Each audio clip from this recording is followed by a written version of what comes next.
Assalamualaikum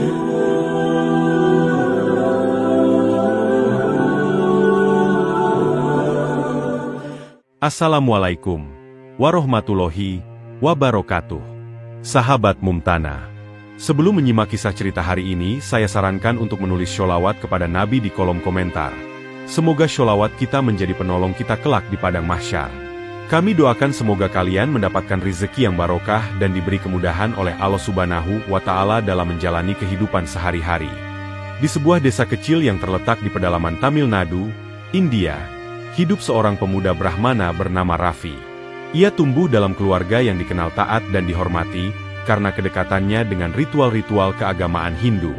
Sejak Raffi masih kecil, kehidupannya dipenuhi aroma dupa, lantunan mantra, dan denting lonceng kuil.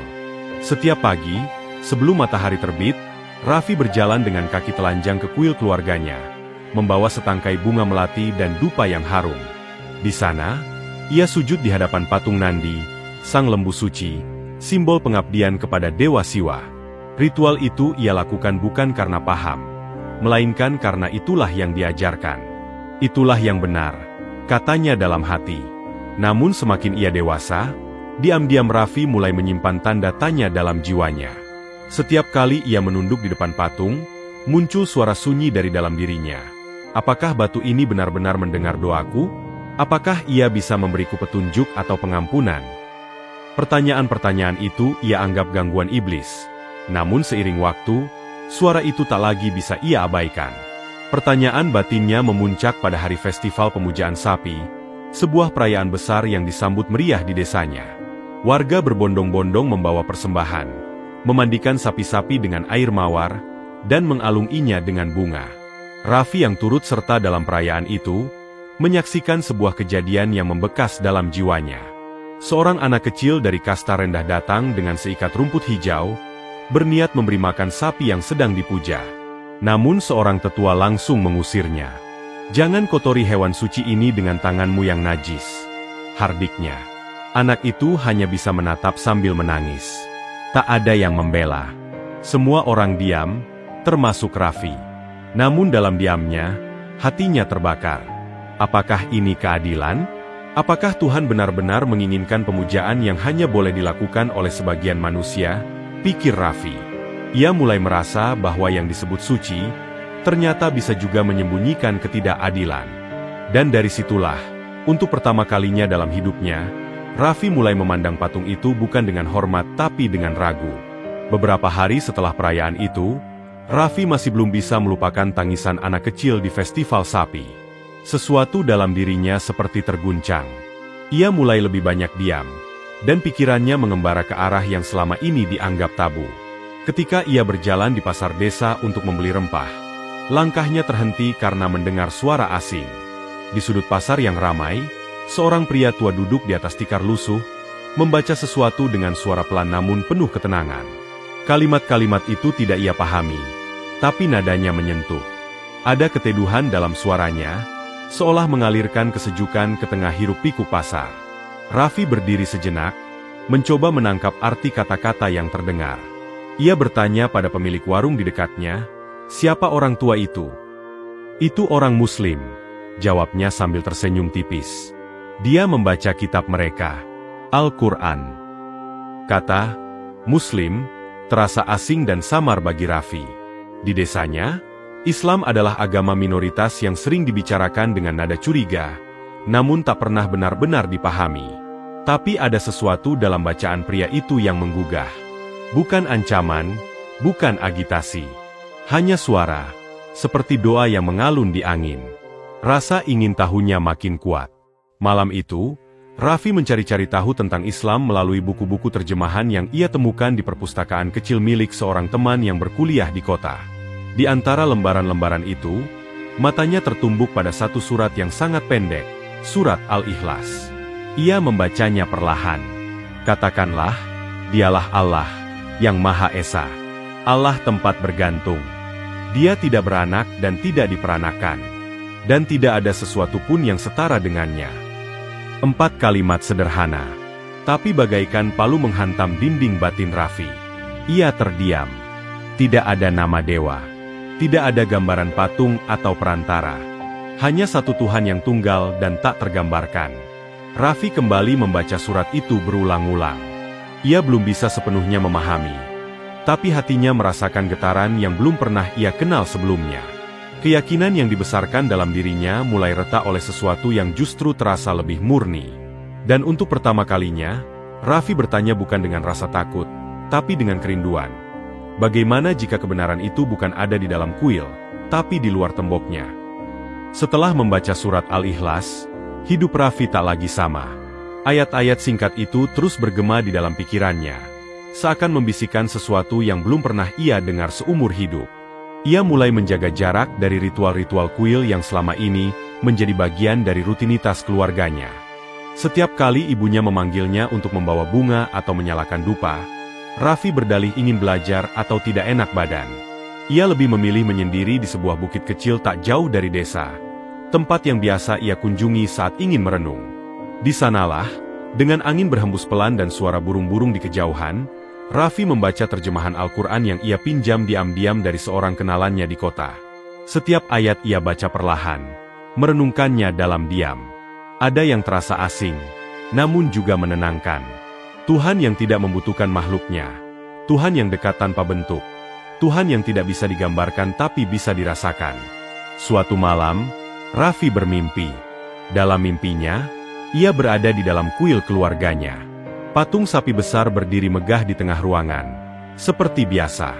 Tapi tiba-tiba, bumi bergetar, dan patung itu mulai retak. Retakan-retakan itu membesar hingga seluruh patung runtuh menjadi debu.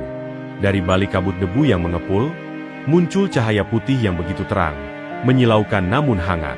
Dalam mimpi itu, Raffi berdiri terpaku, matanya berkaca-kaca, dan dadanya terasa lapang.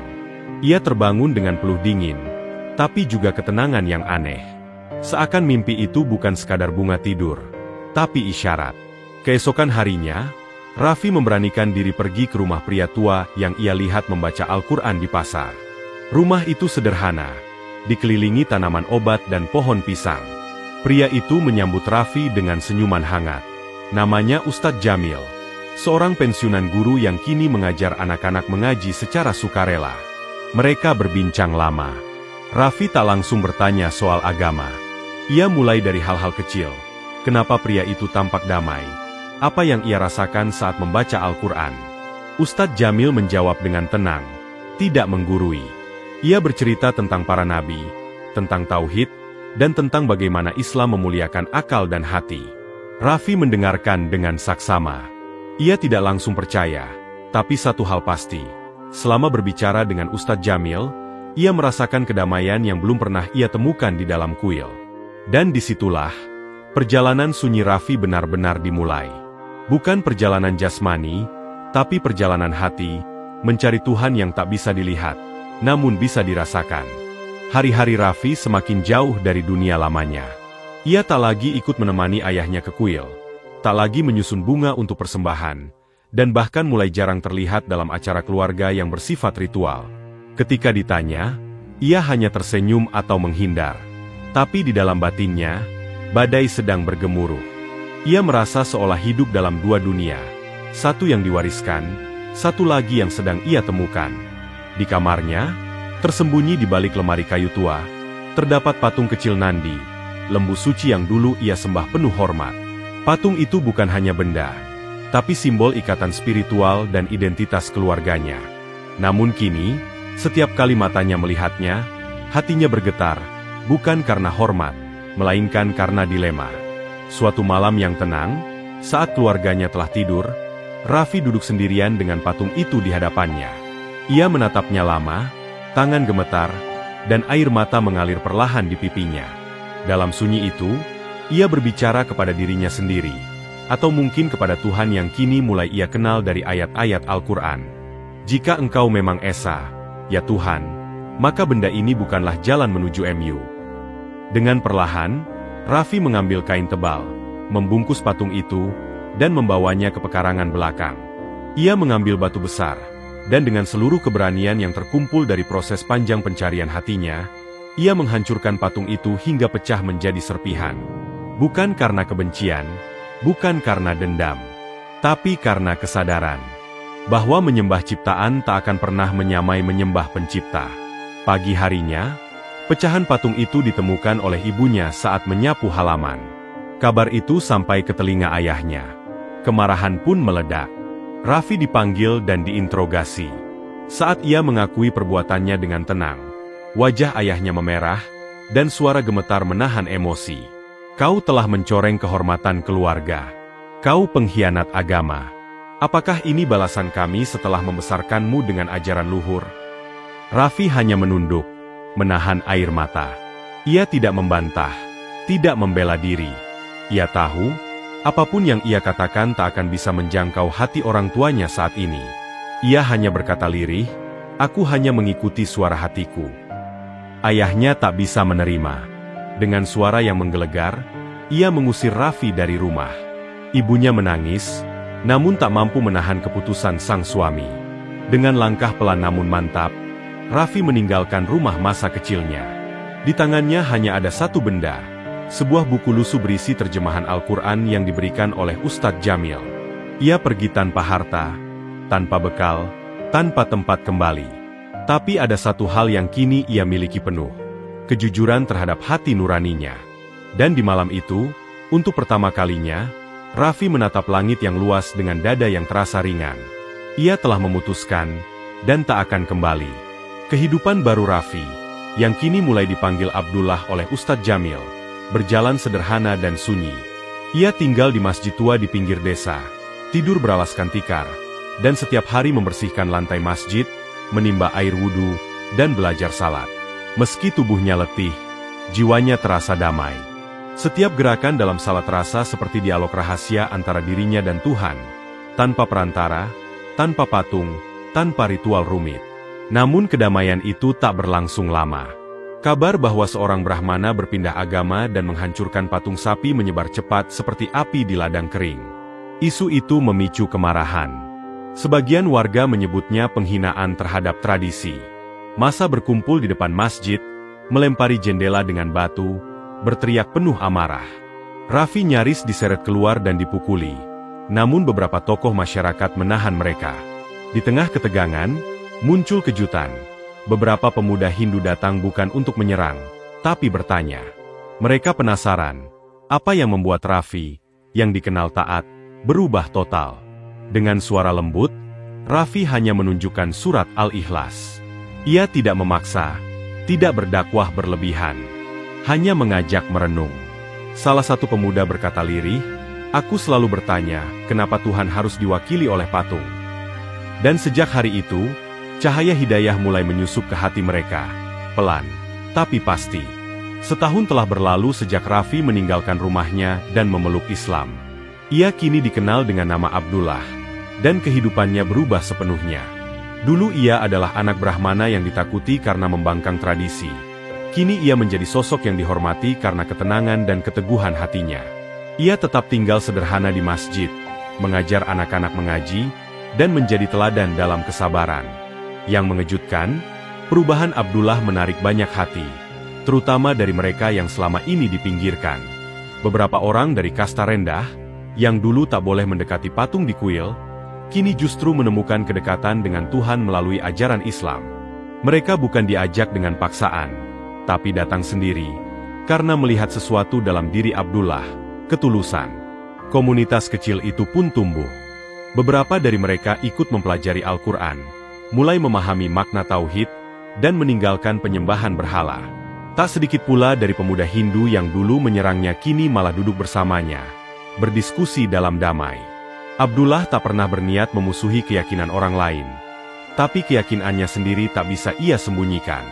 Di suatu pagi, Abdullah berdiri di hadapan mereka, membaca surat Al-Ikhlas dengan suara jernih dan penuh keyakinan.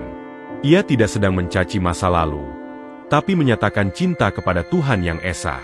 Tidak ada patung, tidak ada perantara, hanya Dia yang Maha Esa. Dan dari satu hati yang mencari, cahaya itu kini menyebar, menembus batas kasta, menyatukan mereka dalam tauhid yang murni.